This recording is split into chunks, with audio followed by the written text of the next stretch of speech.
welcome everybody to the Norton Planning Board's meeting of Tuesday, September 10th, 2024. Again, this is a hybrid public meeting, so members of the public are welcome to participate in person or remotely. In person, we are in the community room in the Norton Public Library. For those wishing to join online via the Zoom app, the meeting ID is posted on the meeting agenda. It's 638-929-1060. There's also a phone number to dial in directly via phone. The meeting will also be available on Norton Cable Access and be available for streaming after the fact on the Norton Media Center's YouTube page.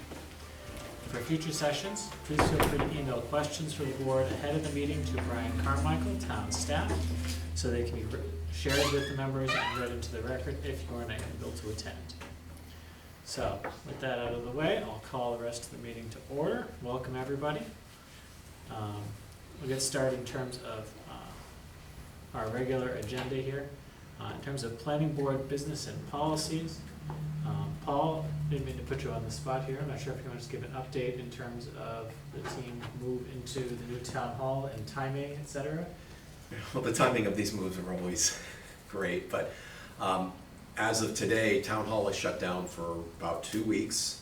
So you won't be going back into the old town hall because we are deconstructing, boxing up everything that we need to take over to the new town hall, which will be opening to the public on the 24th.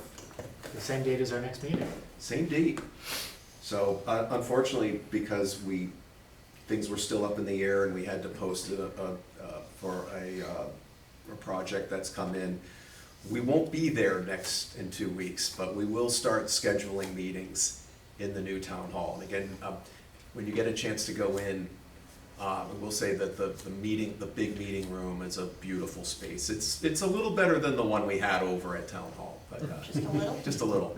No, a lot. You mean it's not an OSHA violation? No, but so we will be.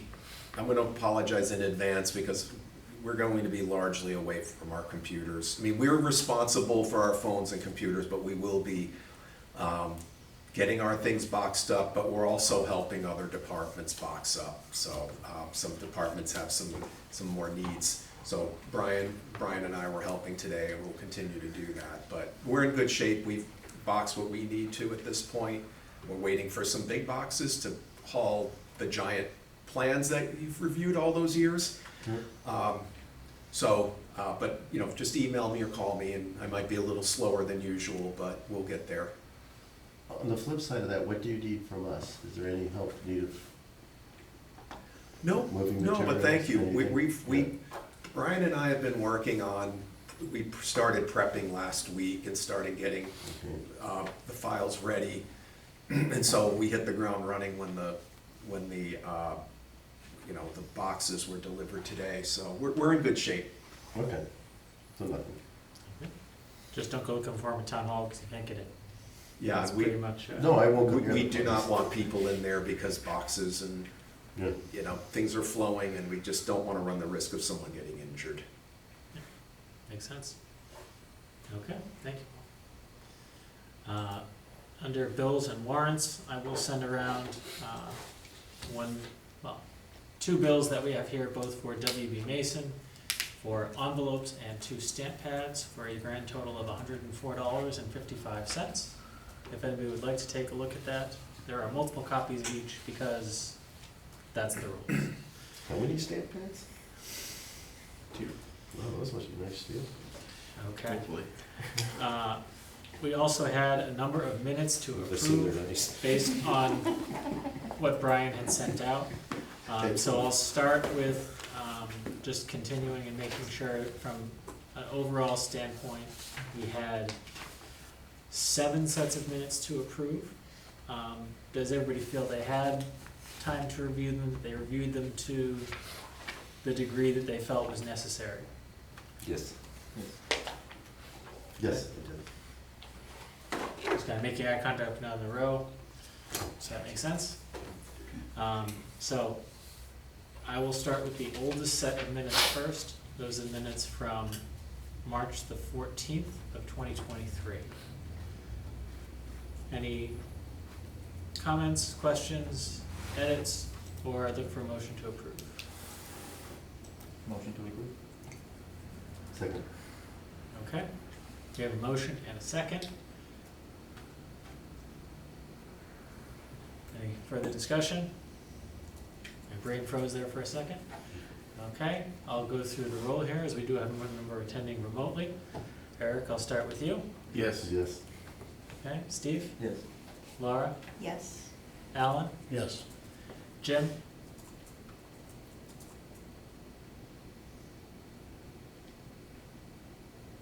Yes, sorry, muted button. That's okay, thank you. And I will vote yes. Does nodding work too?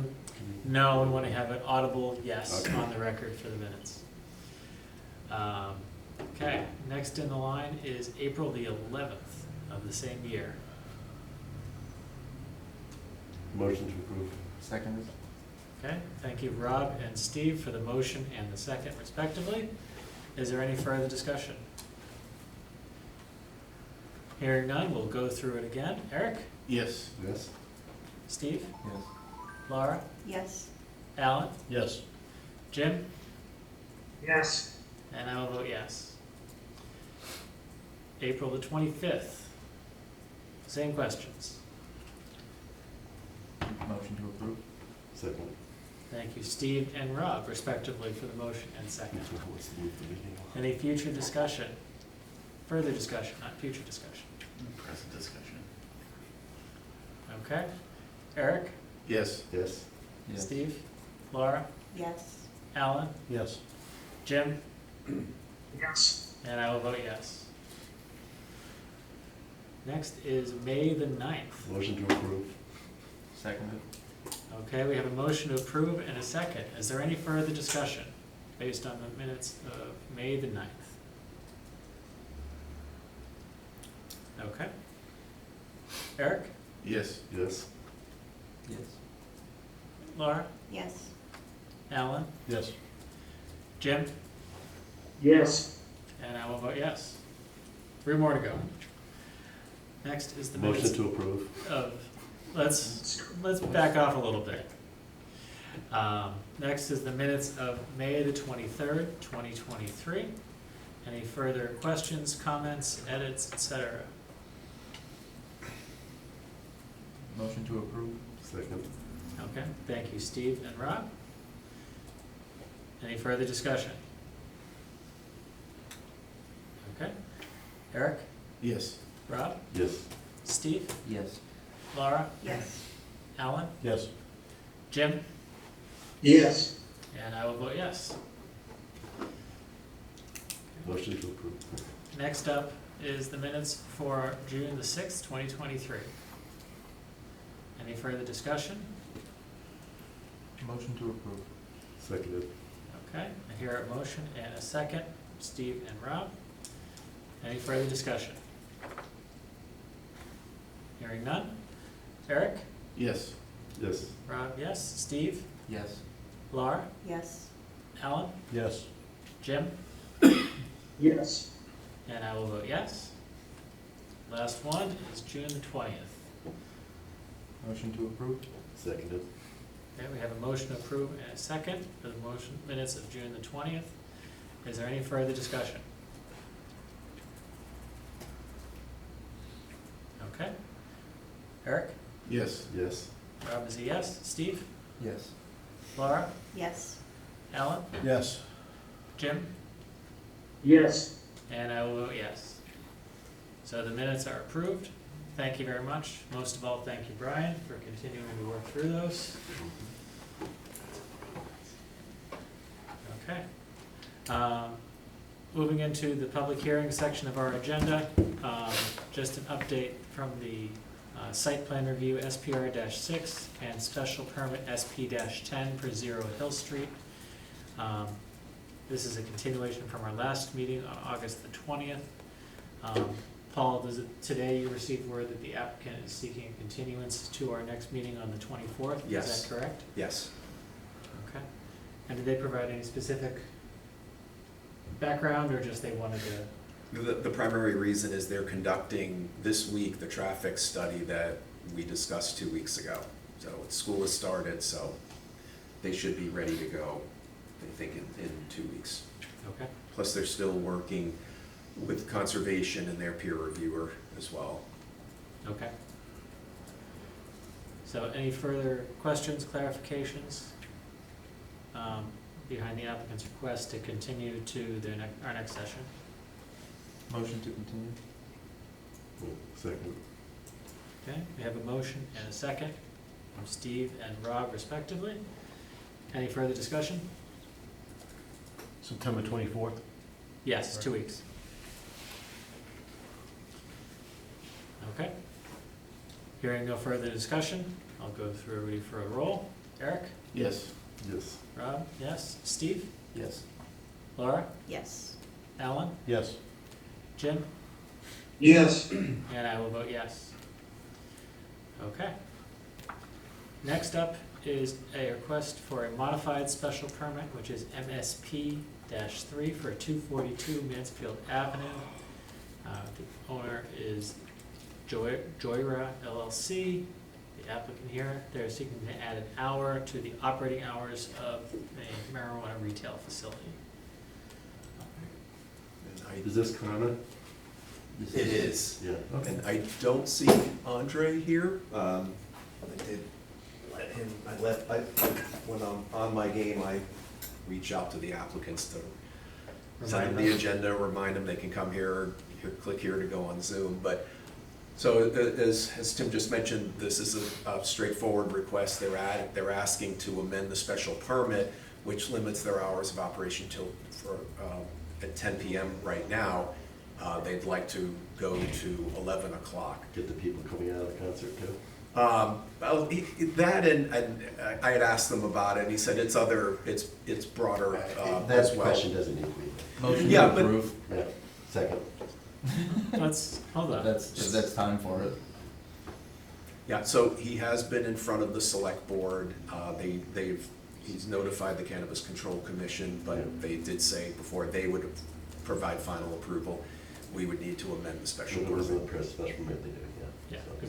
because the hours of operation were written into our special permit, and they were something that, we went through with the public session and all of that. Mhm. Did any other town boards or departments raise any questions, concerns about it? Notably, No. I'll say, no? Okay, No. No, I don't know. and, okay, so the request for modification. From a procedural standpoint, do we still need to find that this is a minor modification and then vote on the actual action, I would assume? Well, we actually went ahead and we noticed this, so a minor modification, we wouldn't go through the notification process. So it's already been noticed, so it Yes. doesn't matter? Correct.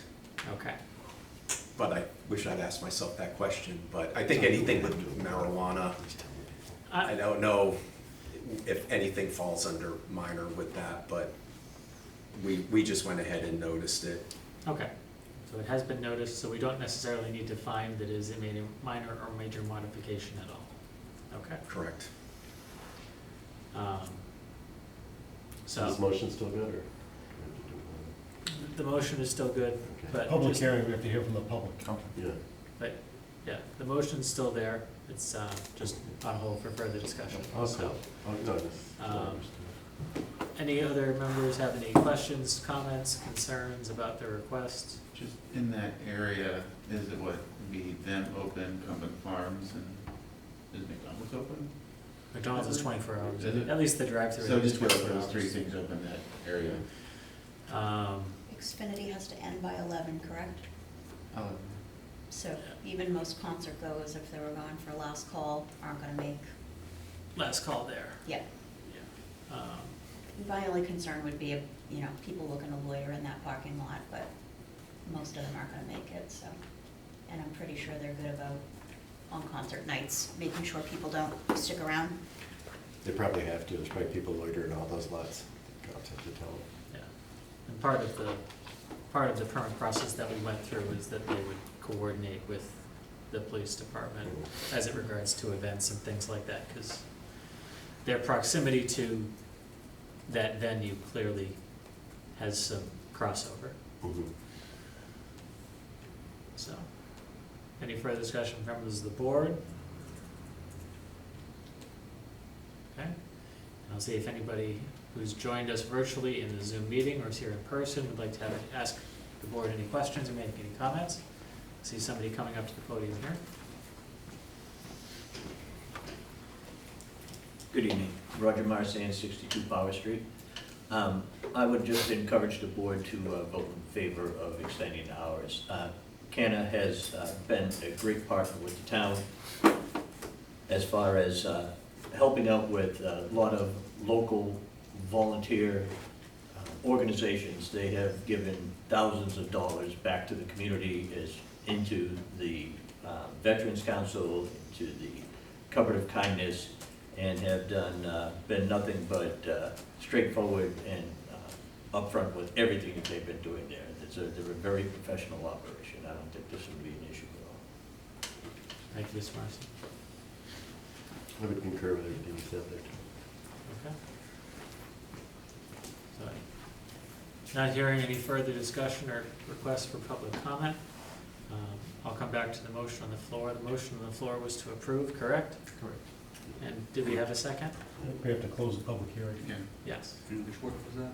So, the motion was from Steve and the second was from Rob. Okay.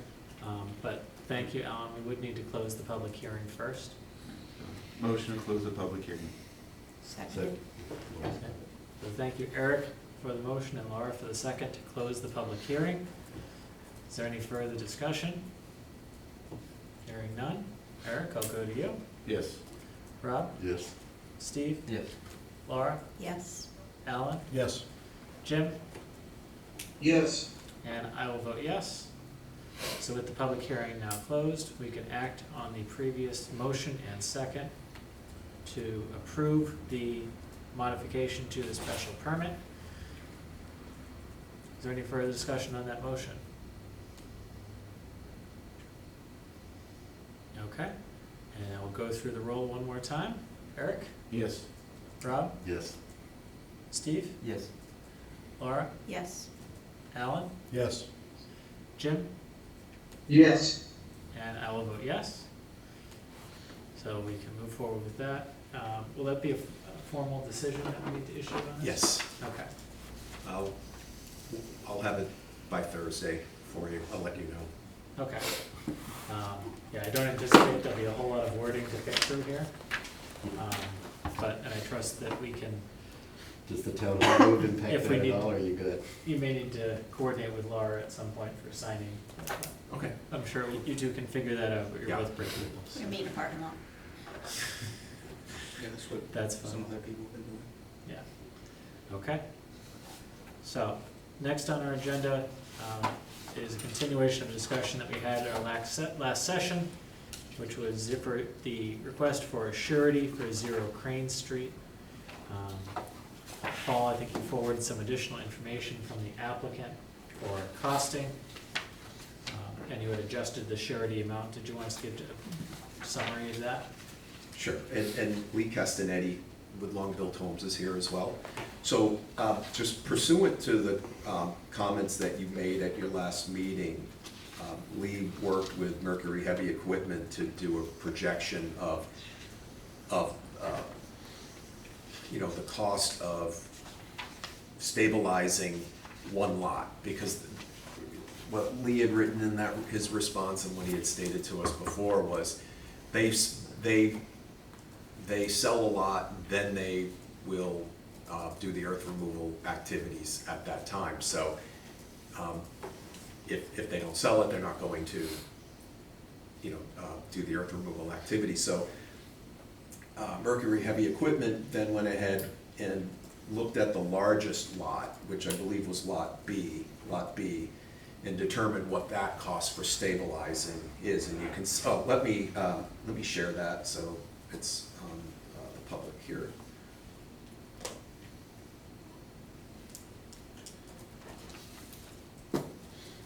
And so concurrently I was working with town council to draft a surety agreement.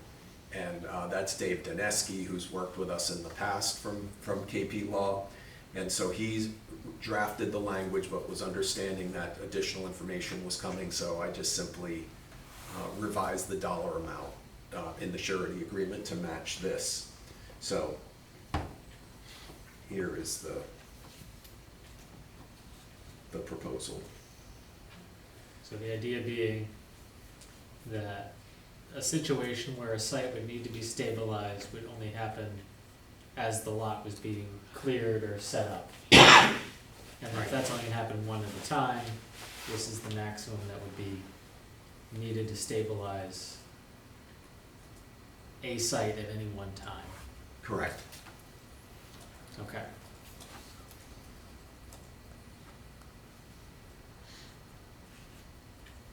I don't disagree with the approach necessarily. Anybody have, obviously we have the applicant here.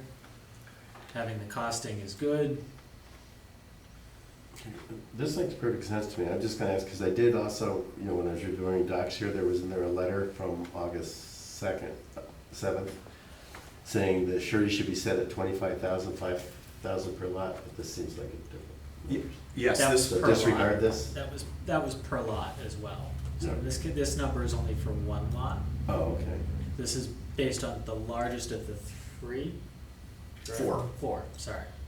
So the total amount in the old one would have been 25. 89. Oh, okay. You said 22, so 89 or so, and this is 53, but with the understanding that it's calculated based on the largest one, and that you wouldn't have more than that in play at one time. So basically, they want to put in surety enough to do one lot, but then they're only gonna be working on one at a time, so we wouldn't, Exactly, yeah, they're not gonna abandon 3 lots simultaneously. if they're only Exactly. doing one at a time. exactly. Makes logical sense. I don't have any problem with it. Paul, I just noticed in the agreement, the latest one, there seems to be, well, there might be a valid reason for it. In Article 1, the amount still says 25,000, where the preamble shows the updated amount. oh, I guess I missed that. In the preamble? Yeah, the second third whereas is 53,124. Article 1 is still showing 25,000 So it's as the in- restoration deposit, or is that just a Further down. down payment being made on the 53,000? Oh, I'm sorry, I missed that. My apologies. So the Good number's in there catch. twice, okay. So it's 53. Okay, and can Thank we- you for catching that. My apologies for. Sure. Do we also, it also makes reference to 22,000 cubic yards, which doesn't align with Oh, I can't- 93,200 square feet. Well, that's from the special permit. That's the Got it. total amount that they're proposing to, in this case, remove. Got it, Yes, okay. okay, So I'll make that change. My apologies. okay. Any further discussion on the surety? Otherwise, I'd look for a motion to approve with the contingency that if town council wants to make additional nips and tucks, then that as long as they don't significantly change what we see here. So moved. Seconded. Okay, we have a motion and a second from Rob and Steve. Is there any further discussion?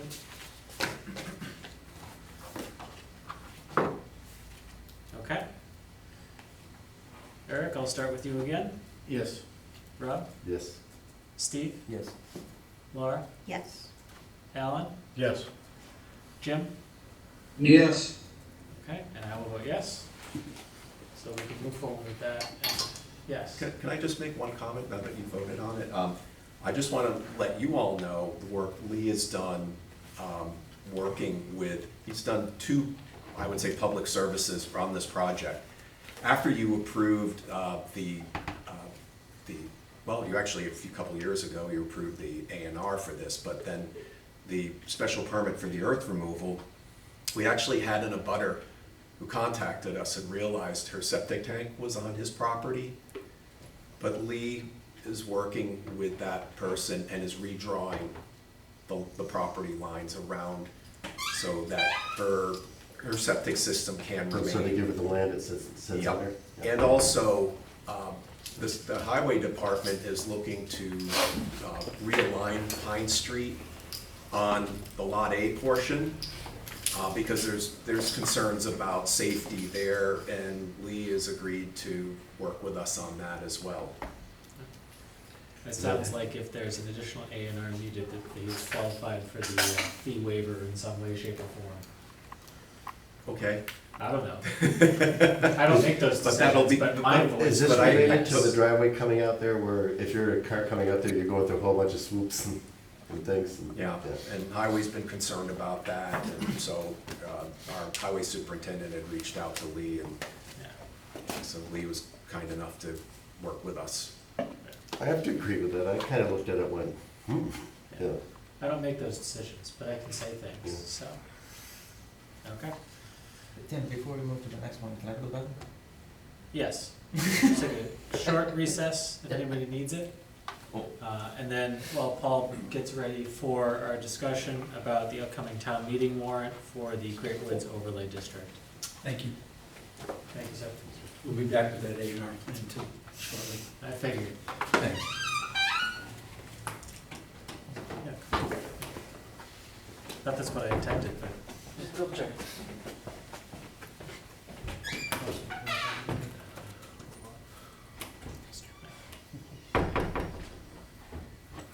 So did you want me to drive? Do you wanna drive? Feel free to. Sure. See if I can get into my email first.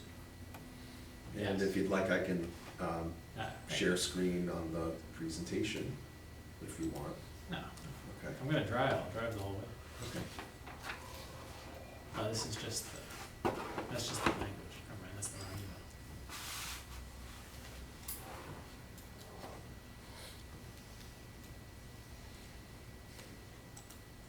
But if my computer dies, you're gonna be back on the hook here. My battery life is, minimal usually.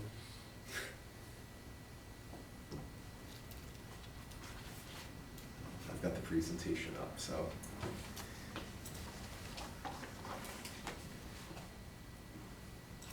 I'm a 10. I can be the puppet on it. Second. Must be some sporting events. Soccer tonight. No need to have anybody to the next slide. Okay. So is everybody ready? Okay. So again, for members, I think we've gone through this a couple of times, but just from a noticing hearing, this is a public hearing for our upcoming town meeting warrant, which is going to be Article 23, if I still know my Roman numerals. And this is the Great Woods Overlay District, and applying this district to the town of Norton zoning map. And the addresses involved are 195 to 235 Mansfield Avenue, 222 Mansfield Avenue, and 1 Arnold Palmer Boulevard. So, quick agenda here of what we're gonna dive into. We're gonna talk about the timeline of this, what are the requirements from the Commonwealth and penalties, the process that we went through, and the highlights of the text. So, just to keep going here, if I can continue. So the district, the timeline here, this goes back to 2021 when the Commonwealth adopted the new zoning requirement for MBTA communities, of which Norton is abutting to an MBTA community, so we still qualify. In August of '22, the EOHLC issued final guidance on the rule to determine compliance. And later that year, the town began meeting with an interim committee to create an action plan. And we've maintained that interim compliance by working with SERPED to submit an action plan to the state to adopt zoning bylaw revisions by the end of this year. More recently, we began working with SERPED to select parcels, develop a new draft zoning bylaw district. In April, we made our decision to select the Mansfield area south Mansfield Avenue area south of the Mansfield Town line through a site selection process, which I'll go through shortly. And then last month, we submitted articles we placed on the warrant for this new zoning district for the zoning map. So, a review of the compliance requirements. Norton qualifies for these guidelines based on an MBTA adjacent community. This requires one zoning district, which requires multifamily as of right, meaning it cannot be subject to a special permit. We must allow at least 15 units per acre. The district must be at least 50 acres in size. There cannot be any age restrictions, and it must be suitable for families with children. So all that told, Norton's target is 750 units. And this is starred and arrowed. Norton is not required to build any housing. The construction does not need to take place. This is simply providing the opportunity is what is required under the state law. So all of how this all shakes out, there is a compliance model that Serped has built for us. It is based on any number of factors that we can go into, talking about the density, talking about acreage, square feet, units, open space, parking area, all of those things feed into our compliance matrix and how all of this breaks down. Paul, I'll just go to you in terms of, if there's anything that you wanted to add in terms of kind of the features in this slide that we really should be focusing on, and that anybody who watches this after the meeting should focus on. Well, first, procedurally, this is what we will submit to the state as part of the overall compliance. We'll give them the language, we'll give them all the parcel information, but we also have to provide them with this. This comes directly from them. This is all based on the text that we came up with and the parcels that were selected. So all of that was put into the spreadsheet and it started producing these. And from the state's perspective, they're going to look to make sure, did we get at least 50 acres? Did we get at least 750 units? And the answer to the matrix is right now, yes. Yes, we are So, over it. We can talk about what the real driving reason behind this, as I think I've summarized, and I've said in multiple meetings of this board, the reason that this is happening is because the state is requiring it. Does the state need more housing? Probably yes. Is it a good idea to build more housing? Probably yes. Would we be touching a district like this if the state was not requiring it? Doubtful. This is a state program, and the state has significant penalties for communities which do not comply. This is why we are trying to comply by the end of this year. If we are not, we are ineligible for MassWorks, Housing Choice, Local Capital Projects Fund, and it will also be considered for this smorgasbord of grants which the state does offer. Determination of compliance may also inform other funding decisions from other state agencies which consider housing policies when evaluating applications for discretionary programs. The reading between the lines here is the state has a very big stick and they are not afraid to swing it. There are towns in the Commonwealth which have challenged the rules, and they are currently in court. None of that will be decided prior to town meeting. Correct. So, Only about 10, and about 85% of the towns that were required to adopt have adopted it. I should point out too, Milton was the town of Milton was the first town to be not in compliance. They're scheduled to go, I don't know what their schedule is, but they are going to court over this. And the second and third bullet points are some of the things that they're challenging. They think the state overstepped its boundaries with bullet 2 and 3. I would still say, I'm biased here. I just want to be upfront about that. These grants help me do my job. Those in bold were grants we've received since 2018. I would hate to lose, even if we were just talking about the 4 on the first bullet. MassWorks alone, and Housing Works is a new one, but both of those are public works grants you can use for water, sewer, roads. In fact, we have a $3.5 million Mass Works grant to fund sewer on Elm Street. That goes away, and I think those are important tools to keep in the toolbox for us to make investments in infrastructure, to continue to do planning. But again, I'm prefacing it by, I'm biased. Yeah, I think, and we all have different feelings about how we feel about the state using this kind of heavy-handed approach. I know we've talked about that in previous meetings. This is what the state is doing, and we have to decide how we're gonna deal with it. This board's job is to present to the town an opportunity to become compliant. If the town chooses to move out of compliance, that's town meeting's choice. Town meeting is the legislative body of the town. Understood. I will share with you that I already know people that I encourage to come speak at this meeting and let you know their feelings here are instead intending to save all their guns for town meeting and just take you down there. Well, I am disappointed in that. I am too. encourage No, I am everybody too. to come to this session. They probably watched I- me say that and just got annoyed with me for tipping that. That's fine.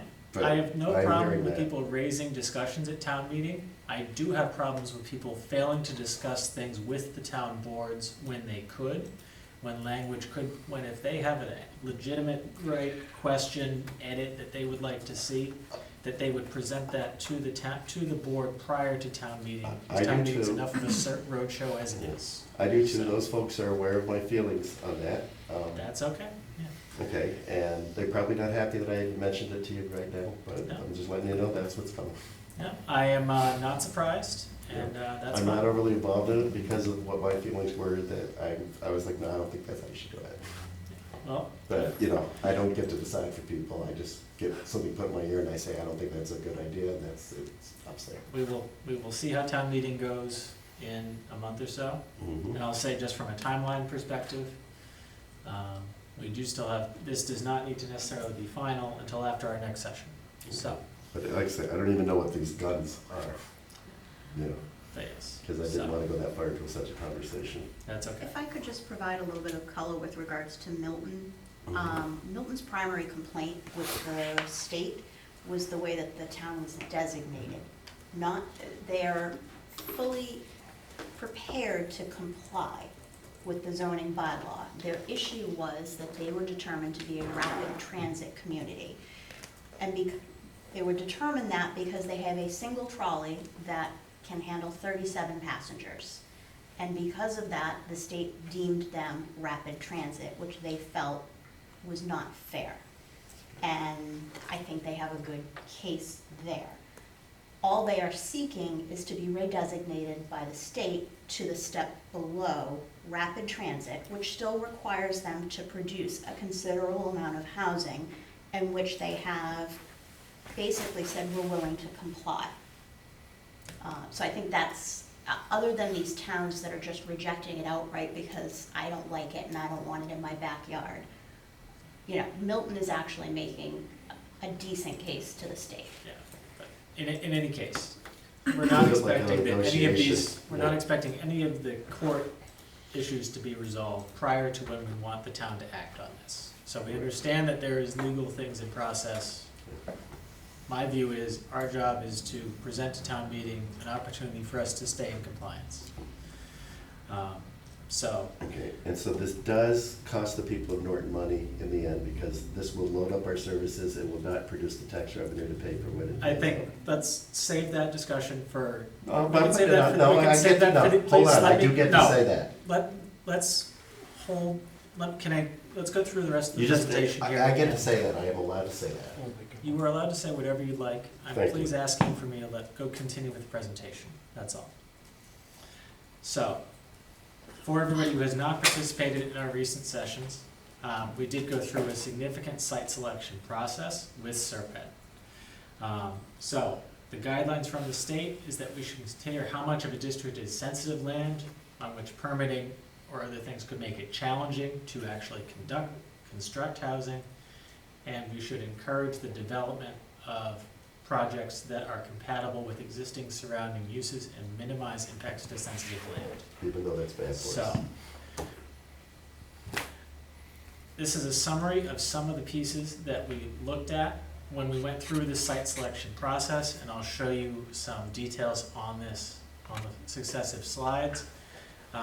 Serped helped us look at 6 core areas around natural space, climate resilience, water resources, infrastructure, quality of life, and other factors. These are all classified either a negative impact. If you have a lot of these, it pushes this away, or a pull impact. This is a positive impact. We want things to be built where these things are. So, overview of some of these slides. Climate resilience. You can see the most suitable is in the lighter, the darker is the least suitable, and they're spread across town. Infrastructure. Again, water, sewer, roadways, priority areas, and then this all boiled down to most suitable overall with a mix of all of those characteristics. You can see the dark green areas in here. You can see 140 down Taunton Avenue. You can see the center. You can see down West Main Street, and you can see kind of on 123 towards Attleboro, and you can see up the area we actually selected up on Mansfield Avenue, just south of the town line. Shockingly, the board did not think that putting a bunch of multifamily housing in the center of town would be an effective use of traffic flow. So, spotlight on the district that we've chosen.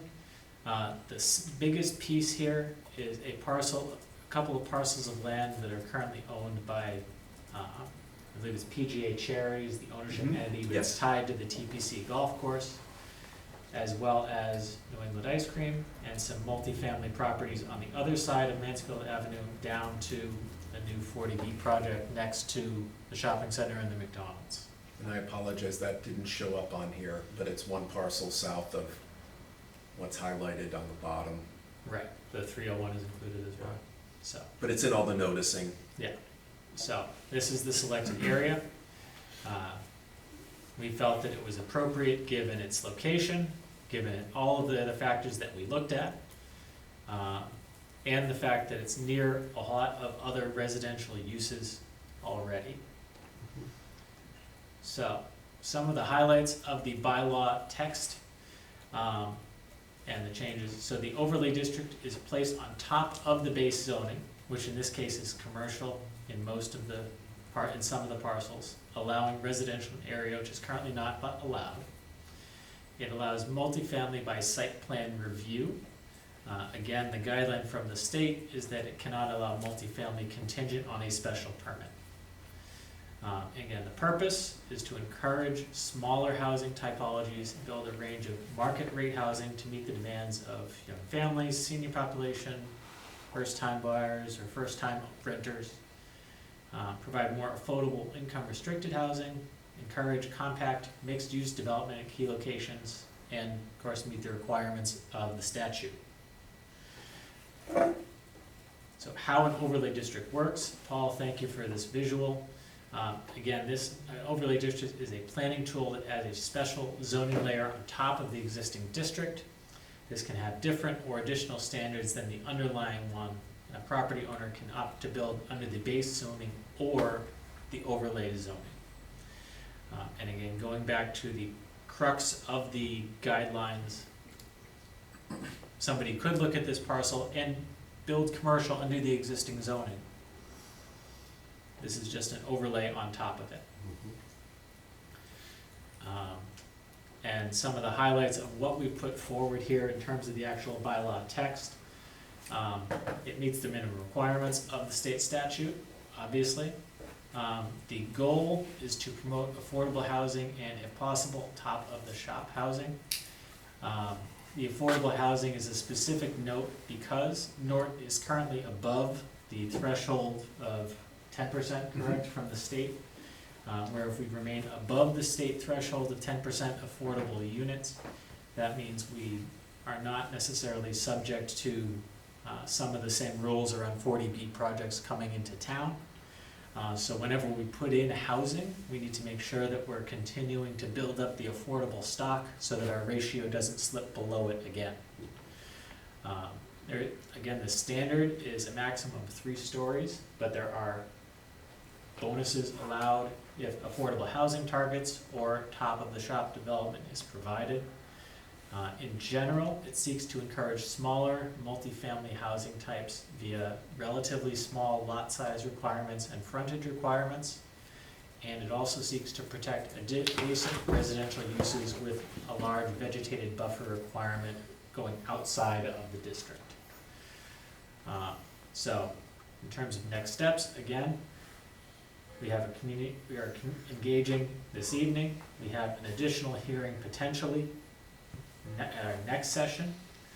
I think my recommendation, before we can go into a debate amongst ourselves and members of the public, is that I would recommend that we continue this again to our next session, if for no other reason to allow members of the public an additional opportunity to comment and to share their thoughts. I encourage that. Whether they choose to take advantage of that opportunity is their choice. So, obviously for members of the board, I think we've talked through this before. But in terms of specific comments, questions, anything that we wanted to discuss, I'll open up to the members here, and obviously we do have some members of the public here who may be looking to comment as well. If I could just make a few, I Sure. think it's important to get these on record in terms of the key talking points. 1, it does not require the town to provide the land. 2, it doesn't require the town to produce the housing. It doesn't require the site to be vacant, unutilized, just developable. It cannot force an owner of the current property to sell the land to anyone, including a developer who has an interest in building one of these properties. It doesn't require the town to provide or pay for any required infrastructure. It is all solely the responsibility of the developer. It doesn't mandate any building type that doesn't allow with town aesthetics. It only applies to a very small portion of town land, since we only have to set aside room for 750 units.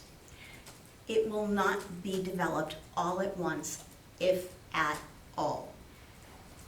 This project is intended to take decades to fully realize.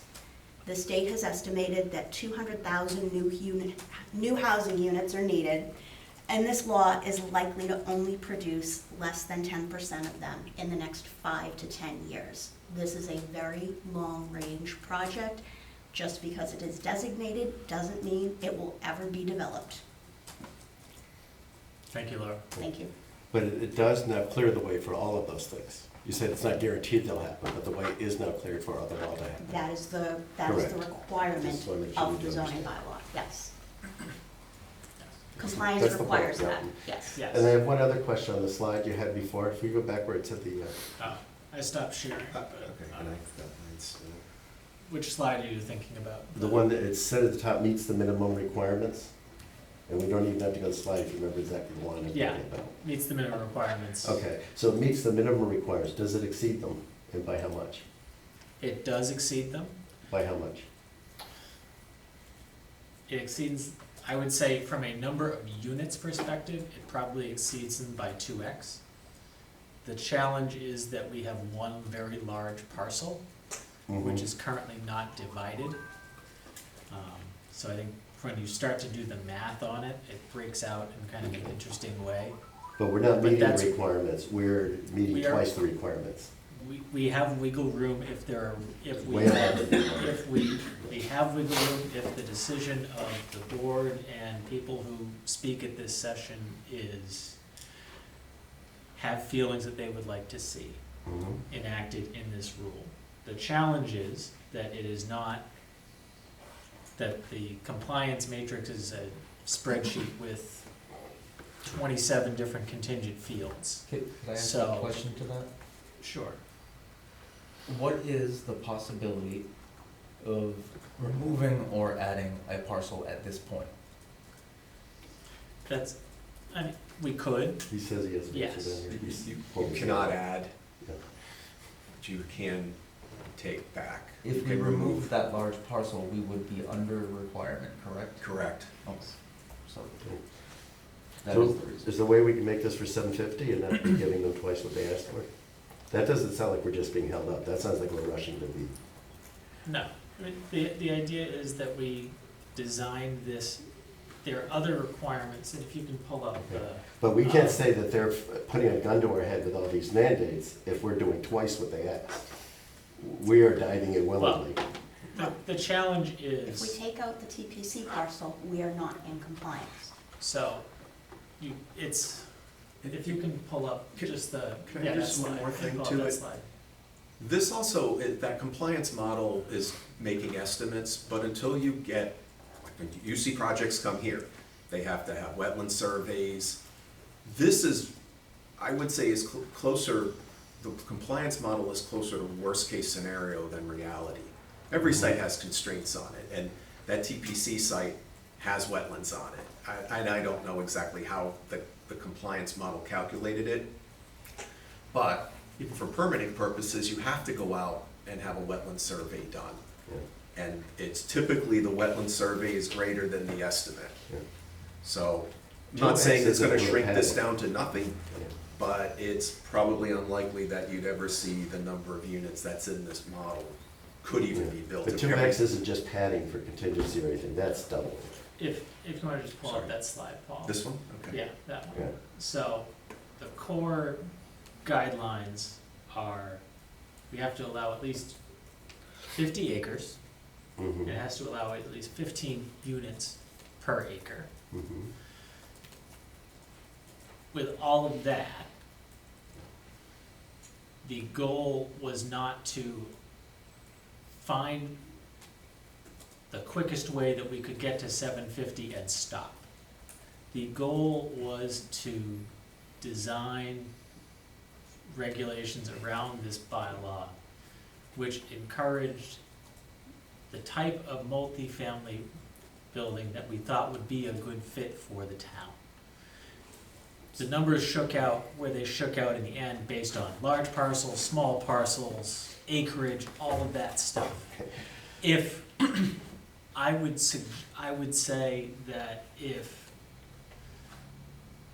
there's a specific comment or note or request that you'd like us to make to the bylaw language, please. I think we should be going for the 750. I think doubling it, it seems, first of all, excessive to me. Why are we giving them twice what they asked? They're no longer holding us up. There's an agenda here to say, let's get this. You did suggest a second ago that, we could expand all this and,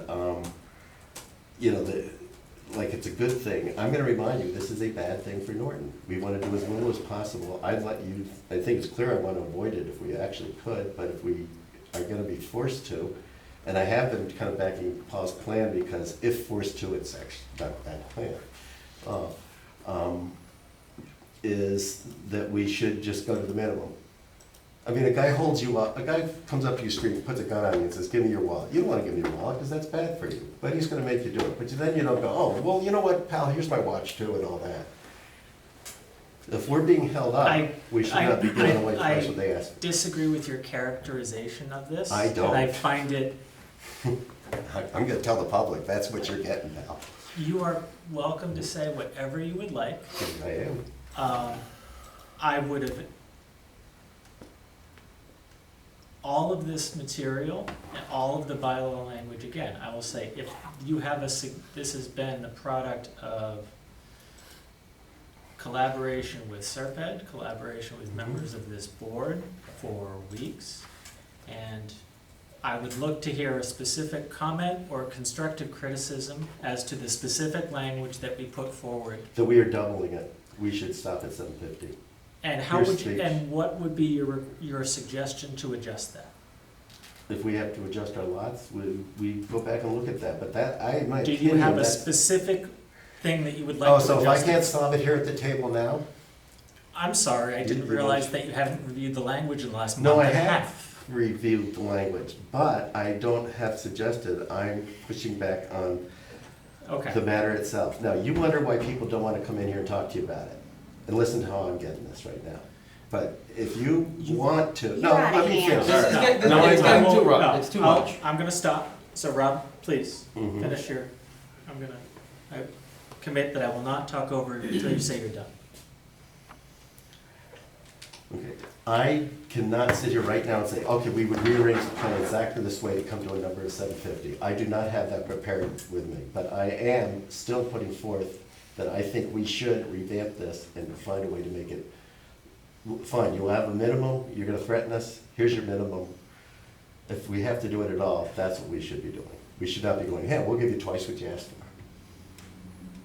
Okay. I do not feel it is Norton's problem to solve the fact the state has too many people. They created that themselves, and so you're right, I'm very unsympathetic. Yeah.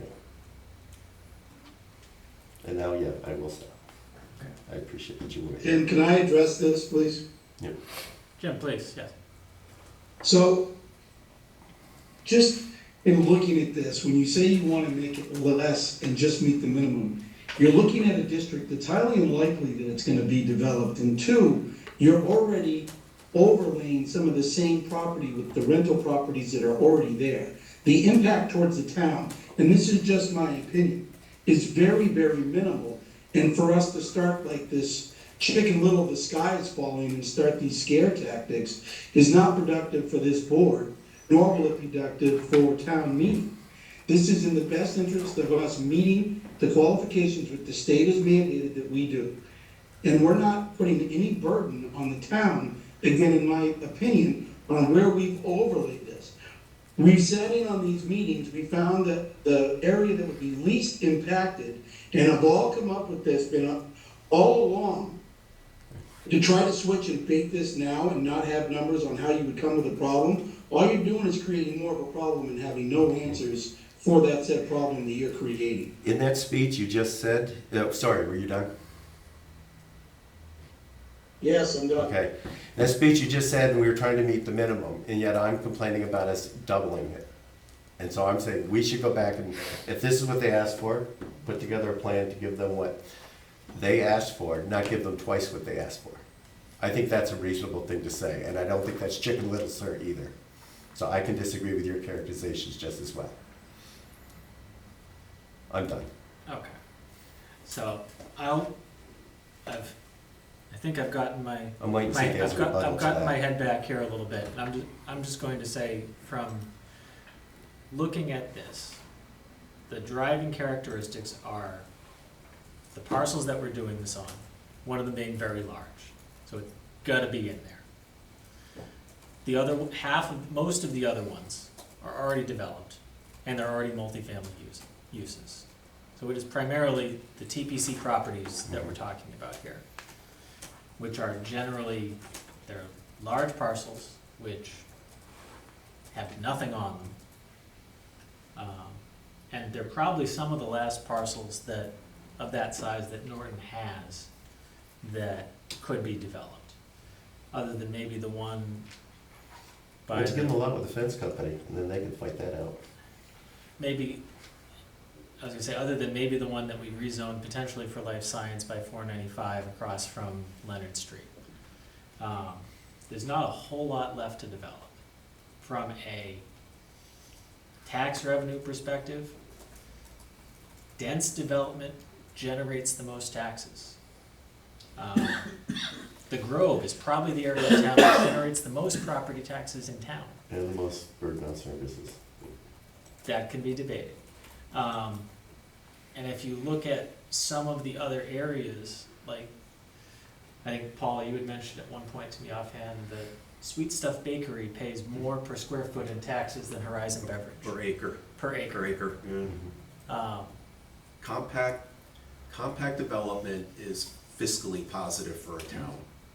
So, that's one way to look at it. If we wanted to say, okay, multifamily needs a minimum of 3 units on a lot, let's space, and we need to have 15 lots per acre, correct? Units? 15 units per acre. Mhm. So if we were to divide every lot up to be 1/5 of an acre, I don't know where that gets us. I don't know what our setbacks would need to be for that. that's basically, if we're gonna go from a, what is the minimum potential perspective here, that's probably the, if we wanted to have this as a basis of comparison, that's probably what we would need to do. I don't know where that gets you, whether that puts us under or over, or if you've explored kind of the back end of the compliance model in that way. I tend to think that what we've done with the bylaws that we have is try to create a district that makes sense based on multifamily is going to be allowed by right. What kind of multifamily do we want? Do we want to create a whole bunch of triplexes on big lots? Or do we want to create the potential for a multifamily building that has amenities, has restaurants, has mixed use? That's what we tried to I do am with not these faulting your bylaws. plan. As I said in the last thing, I think if you're being forced to do it, it was a good plan. My objection is doubling the requirement. I mean, you have a slide up there. No.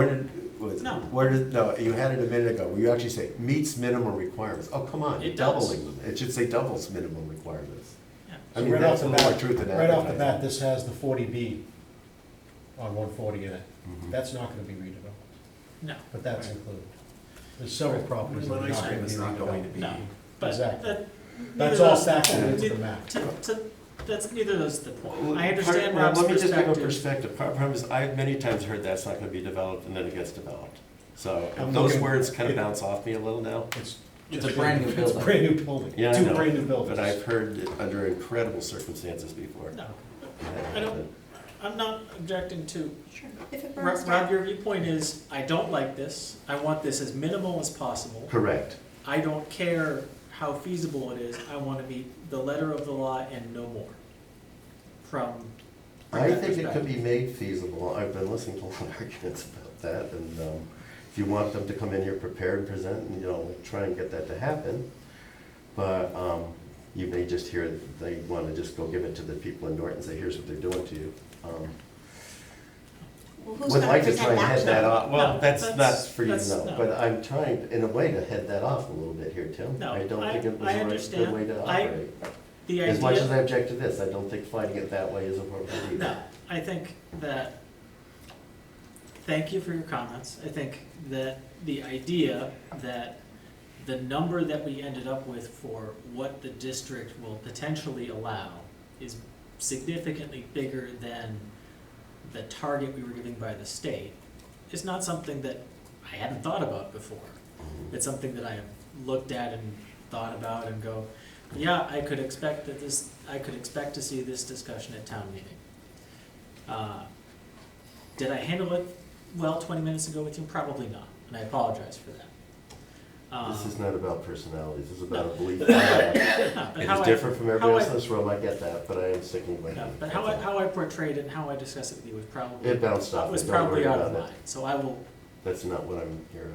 but I think that the way that we laid out the districts, and Paul, if you wanna pull up the language, we can dive into that a little bit, is looking at it, we tried to lay out a district that made sense.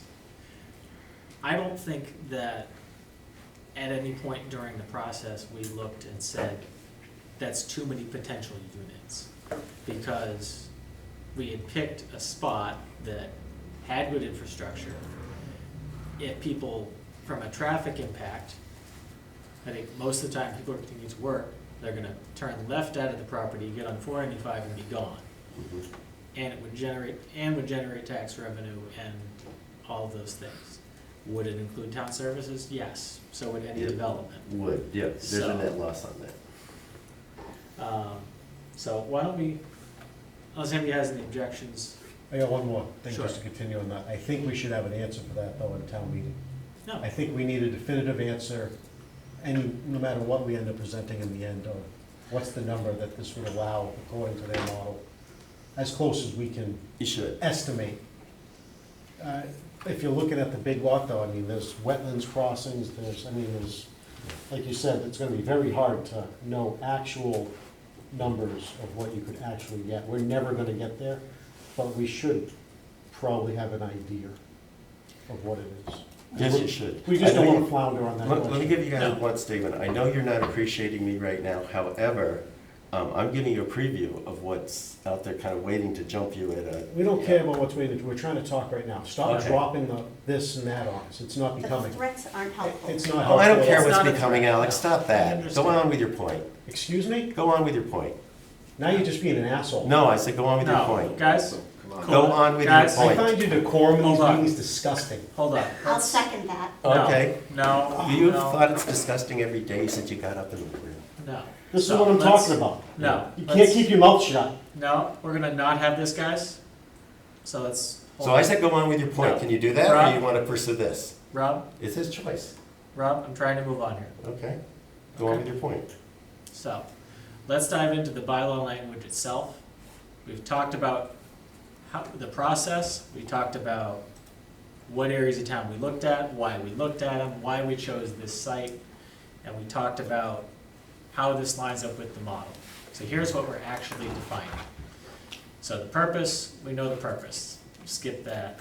Can I, I'm sorry. Yes, I just want to make a point here. The first 3 points of this come directly from the master plan. And I think that's real relevant. We're talking about Absolutely. what the public was desiring. The public, we actually had a very good public engagement here. And the public was the one who told us about wanting smaller housing typologies, provide more affordable housing, and encourage compact mixed-use development at key locations, which, again, this was an area identified as one of the key locations in town. Sorry. no, that's fine.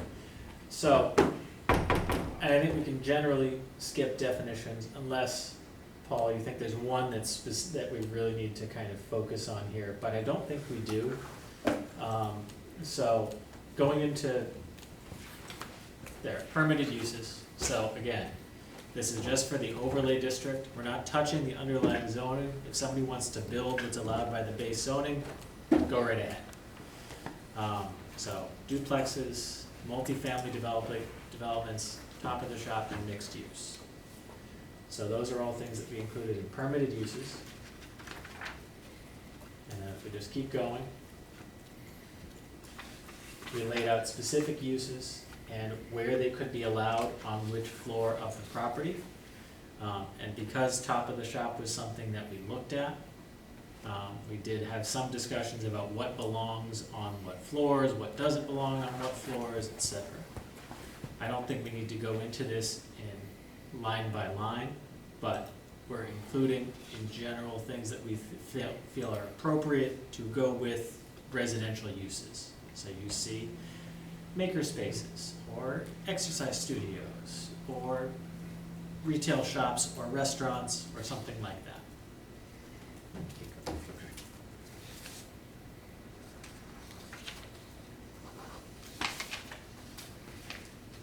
So the dimensional standards are really where we're getting into this. We have a minimum lot size, and that's 5,000 square feet, and a maximum standard height for stories of 3. And we have a maximum amount of building and parking coverage, the idea being that we don't want to see a giant parking lot. We do want to have some green space, etc. We have lot requirements, we have setback requirements, and we have the maximum units per acre of residential and top of the shop only of 16. So again, from units per acre, the state requirement is 15, Paul, Yes. and our maximum is 16. Mhm. So we're not that far off from that minimum. Could we include bigger setbacks? Maybe, but in a multifamily area, do we want things spread out that far? Do we want to have them have a giant lot with giant setbacks? And we have a lot of small lots in this district. All the ones across the street. Right. They're all about between 15 and 20,000 square feet. So, and if few exceptions. Density bonus, can you, yeah, so density bonuses that we included were both to encourage some of the mixed-use development and/or affordable housing development that we would like to see, if this ever gets developed. If there's gonna be a bunch of multifamilies, we want to encourage as much as possible some affordable units to keep us over the state 10% ratio.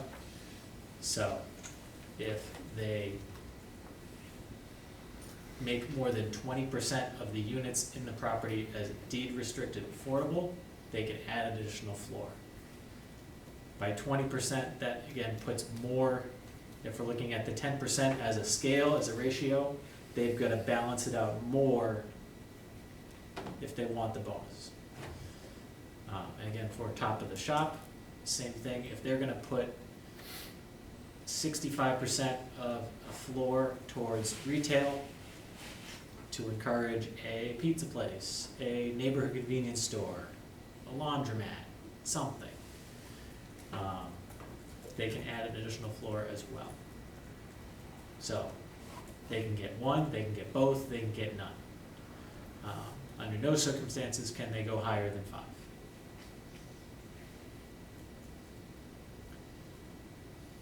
We also have parking requirements. We talked about this a lot. We didn't want to have too much parking, but we also wanted to have enough. So we said for a studio or 1 bedroom, you need 1 space. For a 2 bedroom, you need 2 spaces. For anything with 3 or more bedrooms, you need 3 parking spaces. And then if it's a mixed use, you have to conform with whatever the parking standards are for that. Restaurants have pretty heavy parking requirements, even though we still can't find a place to park at Goat City, but that's a whole other story. EV charging is something that's coming for the state in general, so we're just asking that they are 1 per 20, rounded up to the next number. And then we asked for bicycle parking for 1 secure space for every 12 parking spaces, which if you do the math, basically works out to a bike rack per decent sized building or so. And then we have some standards around signage, around amenities, crosswalks, lighting, etc. Paul, are there anything further in the document you think is worth going through at this stage in terms of things that we talked about with Serped that are key factors to the compliance matrix or key features of the design that you think are important to highlight at this Just the last would be the affordability. Sure. Which is triggered if they have over 10 units, they have to then provide 10% affordable. So if they're 10 units, they have to do affordable anyway. And we're only giving them the bonus if they double it. Yes. Exactly. A lot of this comes from our own local affordable housing bylaw, Article 19, although we specifically said this is not to reference that, because there'd be confusion if we did it, but some of these things are identical to what's already in there. Okay. And that's, Okay. So Paul, if you can just go back up to the dimensional requirements, which I think is about 1/3 of the way through. Oh, no. 40%. That wasn't that far off. So this is the bread and butter of the compliance matrix. We have minimum lot size, height, stories, setbacks, and units per acre. These are what's going to drive that number of units.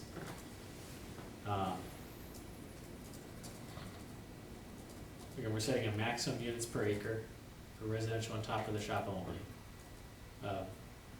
16. And the minimum for the state is 15.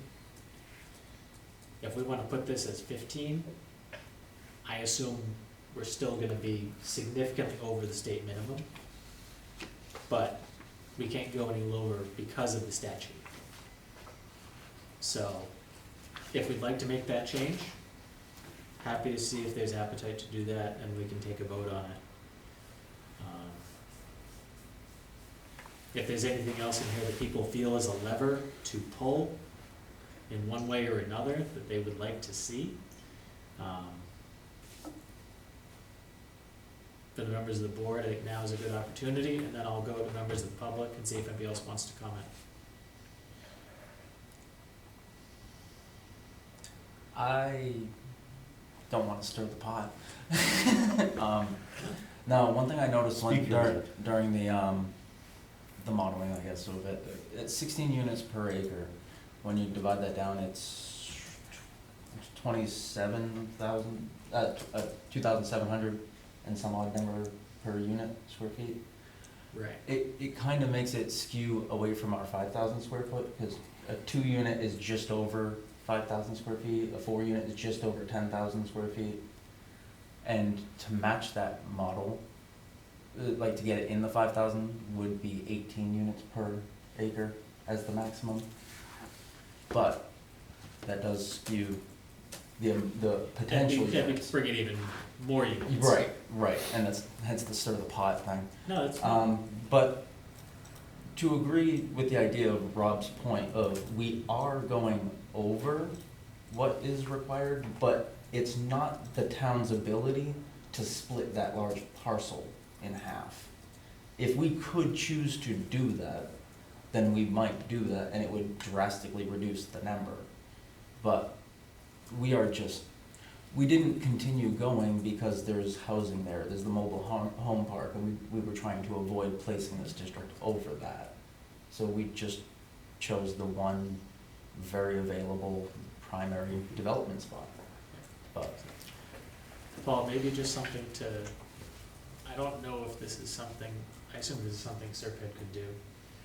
What percentage of the units from that total are from just the TPC properties? Those two I think lots? Yeah, They just- calculated that. How Yeah. many?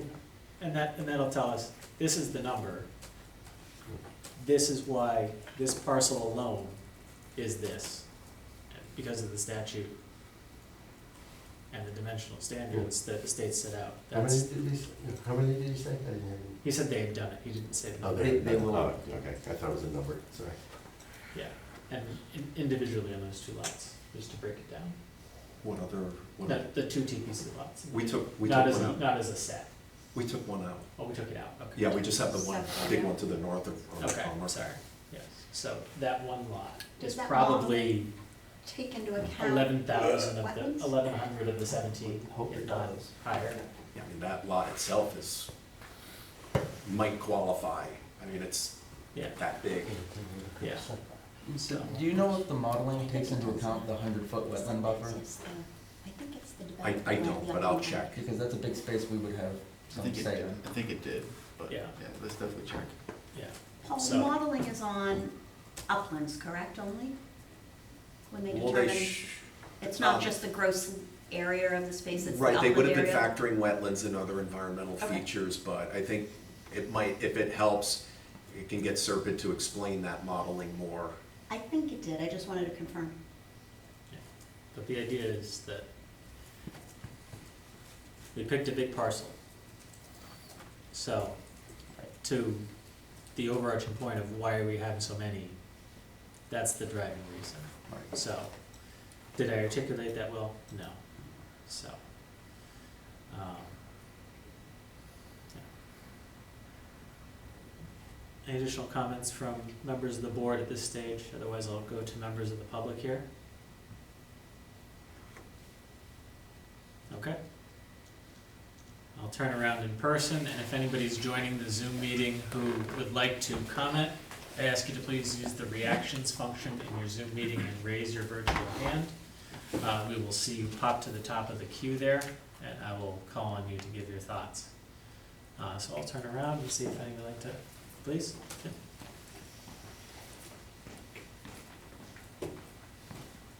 And if you could just state your name and address for the record, please, even though I think most people might know it. Roger Marsan, 62 Power Street. First of all, I'd like to thank the town planner, his assistant, and the whole board for all of the work that you put into this project. This is a lot of work, and I'm not sure you're getting the credit you deserve for all the effort that you're putting into this. So I want to say thank you for that to begin with. couple of concerns I have, not so much where it is and all that. I'm really concerned about the timeline that we're at. We seem to be, that we knew about this back in, I think 2021 was the first that we heard about this, and 2022. And we have until the end of this year to come up with it, and it's at town meeting now. And we seem to have run ourselves into, as far as we could put it off, we put it off. And my concern is that if you don't have a good outcome at town meeting, what do we do? So, I'm not sure if you have any points, if you do you mind if I respond to that? Sure, one no, specifically? absolutely. So, when we started working on this, I'll say, A, we didn't have a town plan when we were going through the beginning phase of this process. We did ask, when we were working with Serpent at the time, if they would be able to support us and get us the materials that we needed to present at Springtown meeting. And the answer was no, they could not. So this, we knew that we would be coming down to fall town meeting with the deadline of December, and we have had to live with that and approach the process in that respect. So we tried to get it in May and have 2 bites at the apple if we needed. It didn't work out, so. So I'm just concerned about that for the town and the repercussions that it's gonna have on the town if we don't have a good outcome at town meeting. And what, do we have a plan for the steps that we're gonna take if that happens? That is something that would be contingent on town meeting and potentially the select board and the moderator, if they felt that there was an additional action that the town should take following what happens at this town meeting. Okay. So I'm not in love with the plan or where it was put. I don't think that's the best spot for it. And I've talked to Paul about this. But my other concern is that the state being as heavy-handed as they are with everything that they're doing, what's to keep them from taking the next heavy-handed step and forcing people to start their development of these parcels where we may not even want to? Nothing stops that. I would say that's why we have state elections in November. Again, I just don't know if we have a plan for down the road. I mean, instead of being reactive to everything, we should try to get in front of these things as opposed to trying to react to everything that we're doing. I might actually have an answer to that, because I have been in conversation where I was trying to defend the doubling. I've been on both sides of this conversation with people, okay? What's to stop the state from back and saying, hey, we've got our 750, you know what? Progress keeps going, we need another 750. Absolutely not. Okay. So that's. And this was an argument I made in favor of the doubling, we were talking about, if they ever do that, and we have doubled, we are positioned to just say, okay, fine. Yeah. I would assume that the state would make a whole new program that we probably would have to do a whole new set of changes to meet anyway. Yeah, but you get the that's how things principle of work. when I was, But- because when I was objecting to the doubling, I did consider that side of it, that there's contingency in it. Yeah. Before deciding I still wasn't liking it. So that's all I want to say. Just again, thank you for all of the work that you're putting into all of this. I appreciate it. Paul, do you have the link available for the 3A compliance that Serpent did, all the scrolling maps? Yeah, you wanna see it? Yeah, let's just pull it up again, just to reset, because you mentioned kind of where it's cited. And I put up a couple of the slides, but just to see all of them in sequence. I know it was in the email that I had sent you, Right.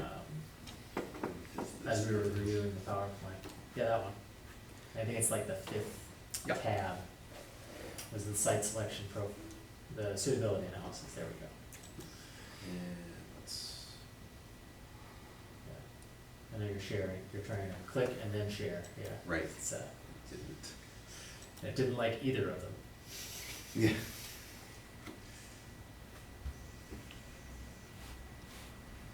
So yeah, Rob, I don't think you were with the board when we went through this initial phase. Was not, I'm actually more well-read on it than I'm being given credit for here. No, that's okay. Okay. No, but. I'm just sticking to a point I believe in. I think I've made it clear, I'd rather, if we want to go around with another discussion, I hope we can, but I'm assuming So, not. but, And I'm willing to concede the one thing that goes against my point is that you do allow for some contingency, because the state would not shock me if they go right back to the well. Yeah. So, Serpent broke down the entire town into 10-acre grids. And then they categorized everything into different groups, or push or pull, based on suitability for this type of development. So, natural spaces were a push. So if you look at dark green, not good places to put something from an environmental perspective.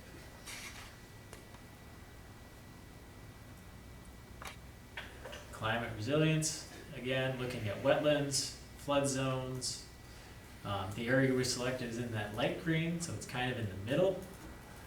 It's not perfect, but it's not the other side of 140, which is definitely not where we would want to be. That's the reservoir. It's That's the not- reservoir. Clearly, that would be an interesting multifamily development, yes. Can we give them a rest?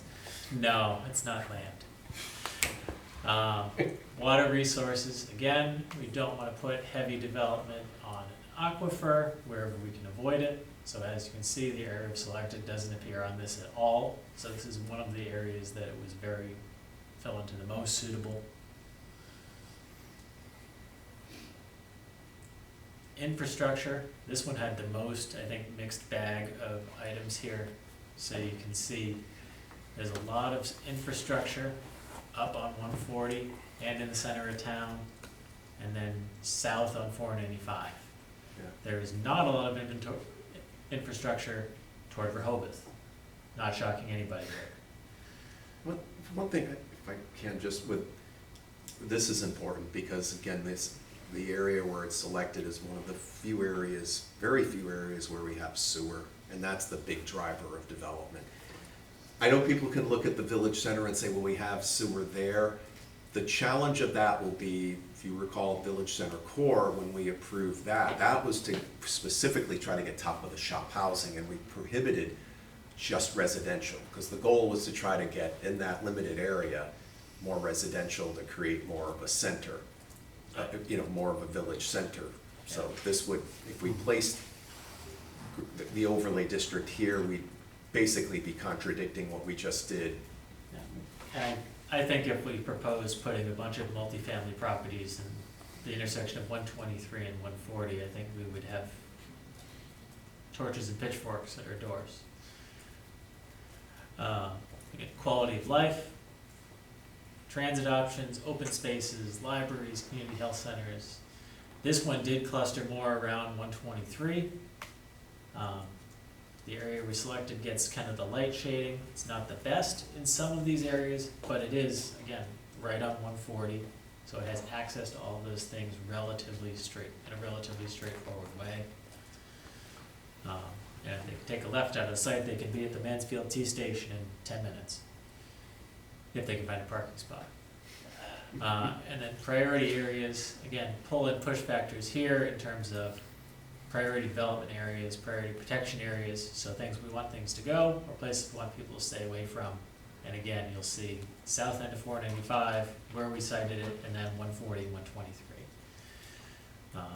So you layer all of that together, and this is what you get from a mix. And all of those dark green areas are what we looked at. And if you scroll down, you can see additional highlights of those areas and where they show. This is the site roughly the site that we chose. When we looked at it, we did talk about the big shopping center where Roach Brothers used to be, and we decided specifically that we wanted to exclude that lot from this project because we want that to stay as a retail space. So we talked about that. We didn't want to include that parcel. That was a specific decision that we made as we went through the process of looking at this site and identifying which parcels we wanted to choose. We also made a specific decision to exclude those parcels below Arnold Palmer Boulevard. Right. 123, these are other areas that we looked at. You can see Old Colony Road, you can see West Main Street. It's near a lot of quality of life amenities, but we didn't think that that was the best choice for this, based on traffic, based on other factors.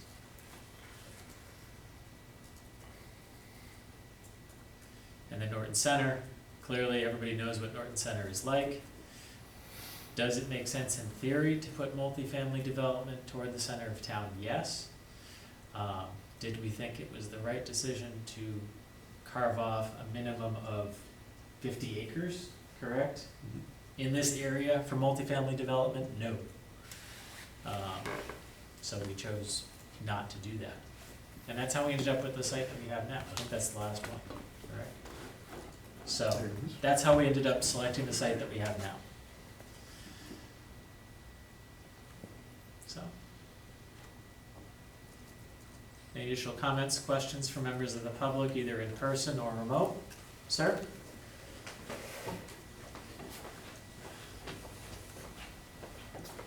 My name's James Breckner, I live on John Scott Boulevard. I think the biggest challenge with this site selection, and I own some properties, to disclose, I own some properties on Mansfield Ave. The biggest challenge is, you guys, by doing this, we are potentially surrendering commercially zoned property. Commercially zoned property, everybody knows here, the tax revenues you're receiving on it, if it's developed, in the services that they require are far less than residents. It's as simple as that. Anybody, you guys know that. And that's my biggest fear with this. Surrendering that to potential development for residential, and we don't have much commercial land left in this town available, that is a huge challenge. So I understand that the 123 area and other sites and all the metrics you went through to get to where you were, appreciate all that work, but that's a key thing. We have access right to 495, guys. And we've done this in the past. The town gave up all of John Scott, which was once commercially zoned, or industrially zoned, to residential. And we gave all that up. So by doing this, you guys, get it. We could be putting ourselves in a position where we're out of commercial land that can't be developed anymore. I understand the timelines of all this being developed. It's gonna be years, could be years, till we realize that and the impact it has on our town services if it goes residential. But, And they could still develop it commercial regardless of what we put here Right. as an overlay. but it opens, and they could go in there and certainly try to petition and put up an apartment building just like was done on Mansfield Ave. So, right, but by opening it up like this, it's a lot easier pathway. And I think that's, to me, that's your biggest challenge, you know what I mean? For us to surrender that commercially zoned land, I think that's the mistake, that, that could potentially be a slippery slope.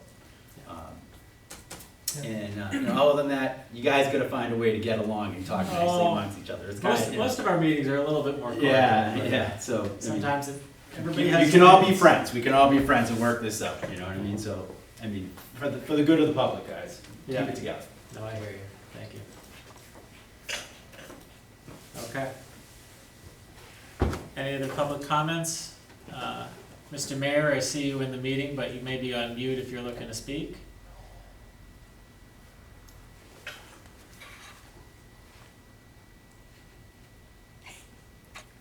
Okay. Well, if Peter'd like to make a comment, he He's knows the doing the door is news. always open. Okay, so, not seeing any further public comments. Are there any additional,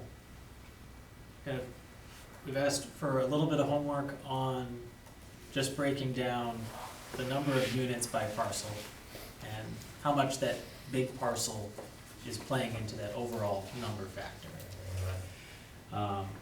Is there anything else that we want to evaluate before our next meeting, want to review before our next meeting?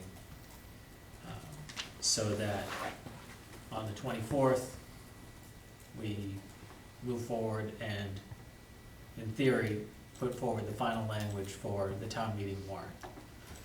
And whatever town meeting chooses to do is what town meeting chooses to do. I'm actually in favor of what you're saying. Okay. I was looking at Steve, so not you. Sorry. Yeah, I sent out a slight adjustment to the uses table to Paul, and see if anybody has any feelings about this. Oh, sure. I meant to come to that thing. Paul's gonna share that now. Sure. But it is an adjustment to the uses table, and the overall goal, as Paul pulls it up here, was to encourage or discourage what? Well, to find, we have to allow multifamily, but it's incumbent upon us to encourage anything else but that. So what could a multifamily development actually be replaced with? Possibly a bed and breakfast or a tourist house. It's the same, you know, units being occupied, it gets charged as a commercial tax revenue. It's an actual business. It's not a hotel, has to be owned by a single owner who resides there. So if we're gonna create a district that is, if it brings or encourages tourism, if it, a place with restaurants and activities, things to do, possibly people might wanna stay there for a night or two. Concert goers might want a place to stay. Or vacation, surprisingly, somebody might want a vacation in Norton. We got the lake right there, and one of our largest recreational areas right across the street, which goes underutilized.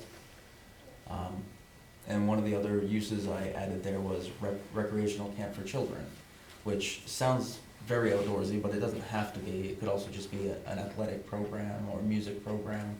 It's basically anything where kids would attend for more than a couple days.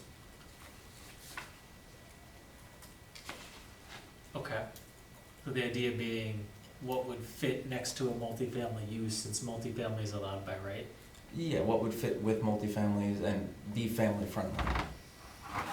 I suggested, which we already removed, to get rid of medical offices. Should not probably be in the same building as a multifamily. Because I don't wanna walk through a sick lobby on my way out of my house. You know, that kind of stuff is good, but that's already been removed. But this is just my next tweak on it. That's my last sort of. Yeah. Again, if a multifamily was to be built, and then it decided to not be a multifamily anymore, what would they use those rooms for? Okay. Yeah. The first two I like. Recreational camp for children, maybe this is just my own bias, makes me think way too much of Camp Fenberg. So to me, it reads woodsy and outdoorsy. It does allow that, but it could be like, again, just an indoor program. If we're gonna allow health or recreational clubs and recreational Yeah. uses, it doesn't have to be a big camp, it's anything with 5 or more kids. I wonder if that would already fall under small scale indoor recreation. It's a special, I don't know, I don't think so. Under our table, we have the definition. Yeah, it's just Right like below. 2 rows right below it is small scale indoor recreation. That's what I was gonna say, I think recreational camp is too narrow, but small scale indoor/outdoor recreation I can get behind. If But that there's makes sense. different uses under Mass law. Mass law requires that if the campers are there, like counselors, for more than a day, like it's like a 72-hour period, it is a recreational camp under Mass law. It's not a health and recreational facility. They don't qualify the same way.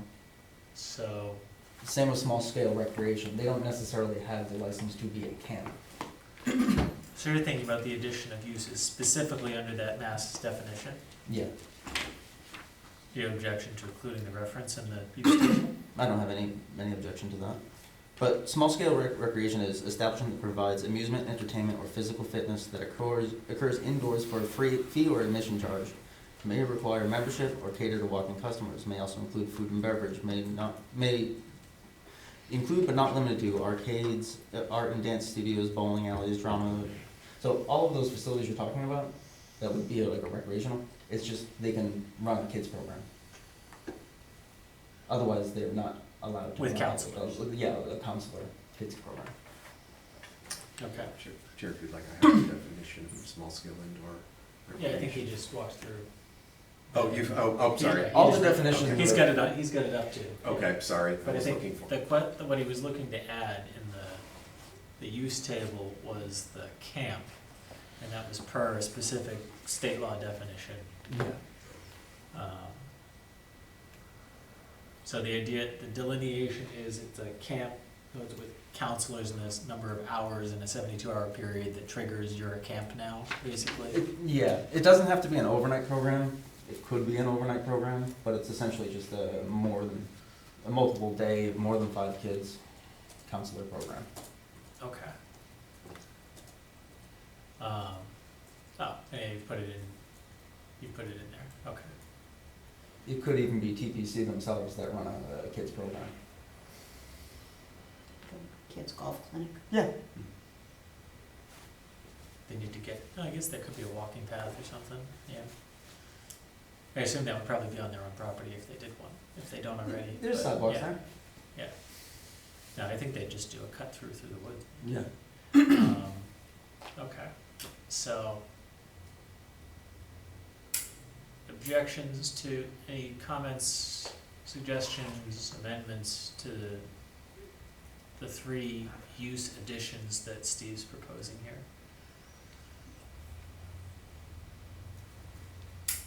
Speaking for myself, I think the first two make sense. You're basically turning multifamily into a business on the same footprint, basically. And the camp is just a question of whether we feel that, A, if that's something that we think makes sense. Steve, I assume you don't mind if we say recreation camp for children per mass citation, Yeah, whatever. Yeah, exactly. So, if we feel that that's something that, because if it's not in the use table, it's not allowed. If that's something that we'd like to allow, No objection. okay? Maybe you have any objection to bed and breakfast or tourist home? Okay.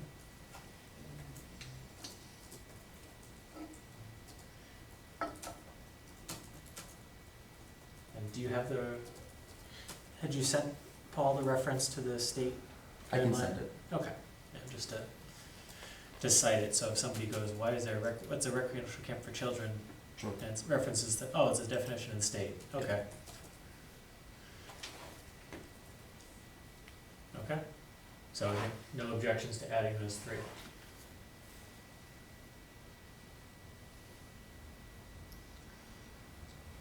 Any additional, going back to the bylaw itself, specific questions, comments, concerns?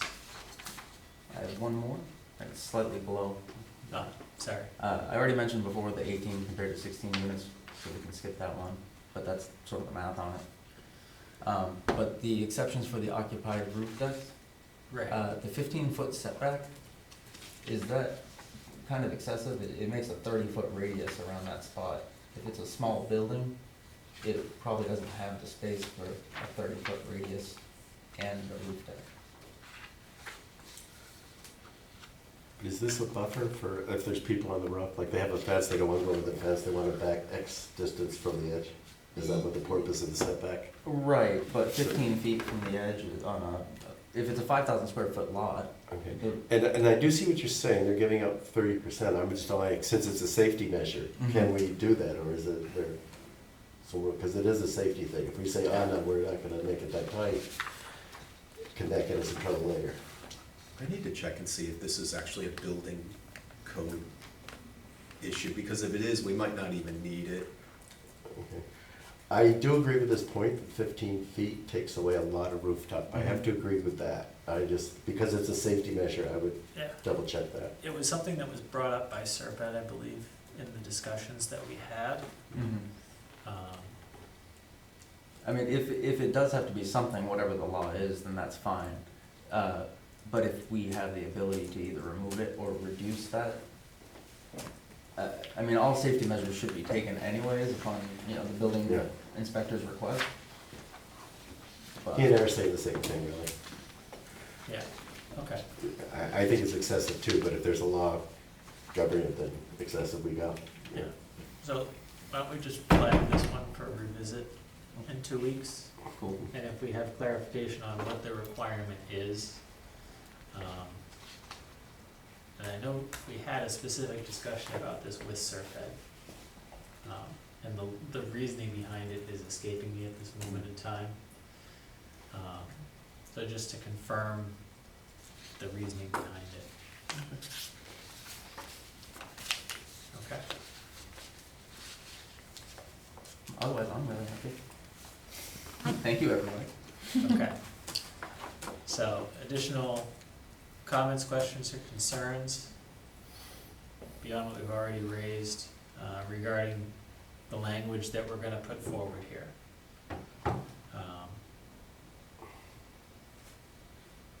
I'll say that the presentation that I ran through was intended, I think, to partially be a dry run of what I intended to go through at town meeting. Clearly, I have some work to do. But the idea being, these are the requirements, this is how we've worked through it, this has been our process, this is where we are. Tying it into the master plan is a good idea. Agreed. Yeah, we should add something to that. So as we go home, ruminate on this, think about it more. Clearly, we had an active debate this evening. I encourage anybody who watches the recording of this meeting to please show up to our next meeting. Yes. I would love to have more public engagement at these sessions, so that what we present at town meeting people don't feel like it catches them by surprise. I think that's my biggest challenge with town meeting, is I feel like a lot of times when people walk into the room, it's the first time they've thought about any of these ideas. And it's a challenge. So, welcoming all discussions and comments in this forum.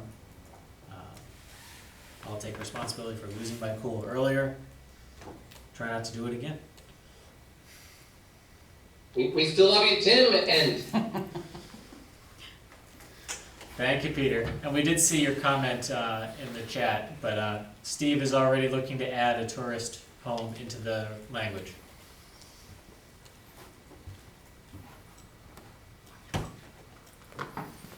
Okay. So that is the final item on our agenda this evening. So I'll say, are there any further comments or questions about that? And if there's not, so I'm hearing there's not, I'll look for an official continuance to our next session of this discussion. Move to continue. Second. Okay, thank you, Rob and Steve. Any further discussion on the motion to continue?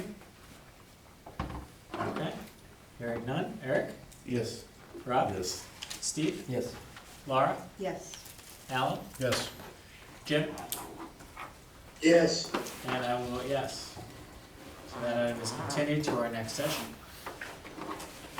Does anybody else have anything else they wanted to raise in open session this evening?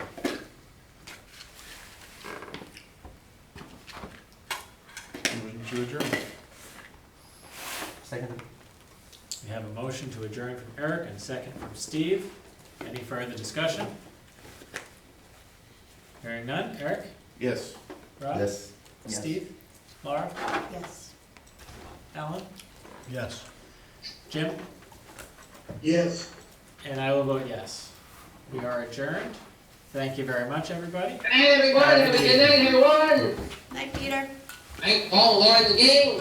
Thank Jim. See you Friday. Night, Peter. Bye, Peter. Do we have to-